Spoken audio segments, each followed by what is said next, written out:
පාදක පන්දු යැවීම කියන්නේ එක්තරා ආකාරයක කලාවක්. වර්තමානයේ අධිවේගී ක්‍රිකට් ආකෘති රටාව පැමිණීමත් සමග පාදක පන්දු යවන්නන්ට හිමි වෙන්නේ සුවිශේෂී ස්ථානයක්.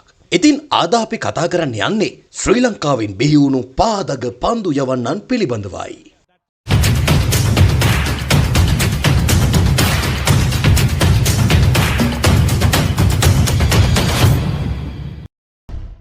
අංක 7 වානිදු හසරංග.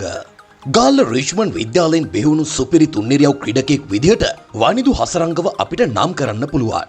දක්ෂ මැදපෙළ ප්‍රවේගකාරී පිතිකරුවෙකු විදිහටත් ආක්‍රමණශීලී පාදක පන්දු යවමින් කඩළු දඩයම් කිරීමට පුළුවන් හැකියාවක් වානිදුට තිබෙනවා. වර්තමානයේ නම්දරාපු සියලුම පිතිකරුවන් තමන්ගේ පාදක පන්දුවෙන් සහ ගුග්ලි පන්දුවෙන් අන්ත අසරණ කරන්නට වානිදු සමත් වුණා. වර්තමානයේ ශ්‍රී ලංකා කණ්ඩායමේ ප්‍රබලතම සමාජිකයෙකු වන වනිදු IPL ඇතුළු සෑම ප්‍රමුඛ ලීග් තරඟාවලියකටම ඇරයුම් ලැබෙන්නේ ඔහුගේ මේ සුපිරි තුන්නිරියව් දක්ෂතාවය නිසාමයි. අංක 6 සීකුගේ ප්‍රසන්න. ශ්‍රී ලංකා යුද හමුදාවෙන් ශ්‍රී ලංකා ක්‍රිකට් වලට හමු වූ සුවිශේෂී තුන්නිරියව් ක්‍රීඩකයෙක් විදිහට සීකුගේ ප්‍රසන්නව හඳුන්වා දෙන්න පුළුවන්. දක්ෂ පාදක පන්දු යවන්නෙක් ලෙසත් වේගයෙන් පන්දුවට පහර දෙන ක්‍රීඩකයෙකු ලෙසත් සීකුගේව අපිට හඳුන්වා දෙන්න පුළුවන්. 2011 වසරේ ජාත්‍යන්තර පිටියට පිවිසි සීකුගේ එක්දින තරඟ 40කින් කඩළු 32ක් සහ 20 තරඟ 20කින් කඩළු 10ක් බිඳ දැමීමට සමත් වුණා. ඒ වගේම පළමු පෙළ තරඟ 120ක් ක්‍රීඩා කර ඇති මේ පාදක පන්දු යවන්න කඩළු 364ක් බිඳ දැමීමට සමත් වෙලා තිබෙනවා. මොහුගේ මේ සුපිරි තුන්නිරියව් දක්ෂතා නිසාම ලොව පැවැත්වෙන සෑම ලීග් තරඟාවලියකටම සීකුගේට අවස්ථාව ලැබෙනවා. අංක 5 ජීවන් මෙන්ඩිස්.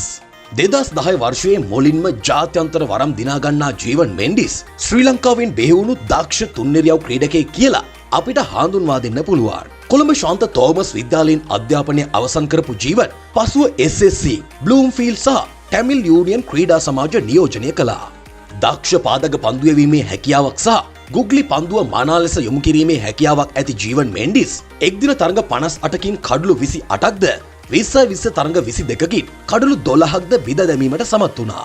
පන්දු යවන්නෙකුට වඩා පිතිකරුවෙකු ලෙස දක්ෂතා අතරට පිවිසුණු මෙන්ඩිස් එක්දින ලකුණු 1204ක්ද ලබා ගැනීමට සමත් වුණා. මෙන්ඩිස්ගේ මේ තුන්නිරියව් දක්ෂතාවය නිසාම IPL ඇතුළු ලීග් තරඟ කිහිපයක්ම නියෝජනය කිරීමේ අවස්ථාවද ඔහුට ලැබී තිබෙනවා.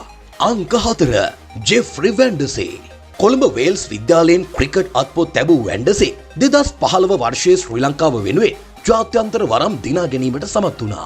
එක්දින තරඟ 20කින් කඩළු 25ක් සහ 20 තරඟ 14කින් කඩළු 7ක් දඩයම් කරපු මේ පාදක පන්දු යවන්න මේ වන විට බ්ලූම්ෆීල්ඩ් ක්‍රීඩා සමාජය නියෝජනය කරනවා. වර්තමානයේ සුපිරි දක්ෂතා පෙන්වන පාදක පන්දු යවන ක්‍රීඩක වානිදු හසරංග නිසා වැන්ඩසේට ශ්‍රී ලංකා ජාතික කණ්ඩායමට තේරීමට ඇති අවස්ථාව සීමිත වී තිබෙනවා.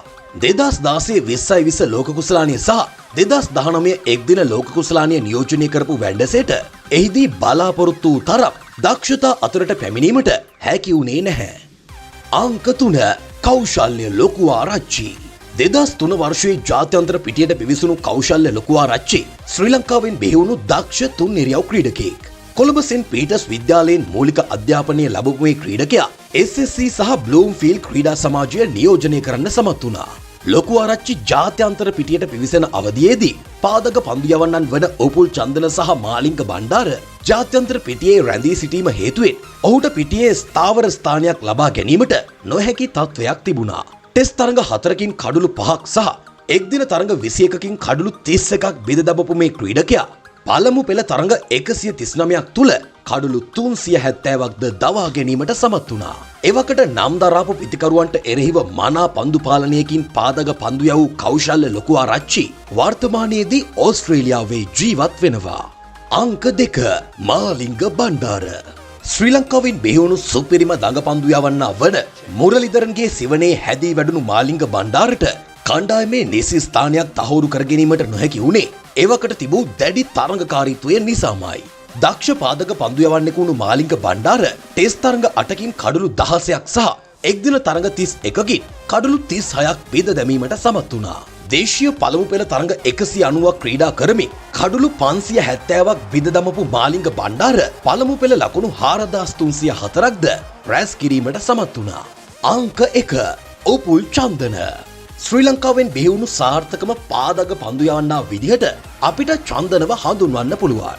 ගාල්ල මහින්ද විද්‍යාලයෙන් ක්‍රිකට් ක්‍රීඩාවට අත්පොත් තබපු උපුල් චන්දන NCC සහ ටැමිල් යූනියන් ක්‍රීඩා සමාජ නියෝජනය කරන්න සමත් වුණේ පළමු පෙළ කඩොළු 469ක්ද දවා ගනිමින්. පිත්තෙන් මෙන්ම පන්දු යැවීමෙන්ද සුපිරි දක්ෂතා දැක්වූ චන්දන දක්ෂ පන්දු රකින්නෙක්ද වුණා. ටෙස්ට් තරඟ 16කින් කඩලු 37ක්ද එක්දින තරඟ 147කින් කඩලු 151ක්ද බිඳ දැමූ මේ පාදක පන්දු යවන්නා 1996 ලෝක කුසලාන කණ්ඩායමේද සමාජිකයෙක් බවට පත්වෙනවා.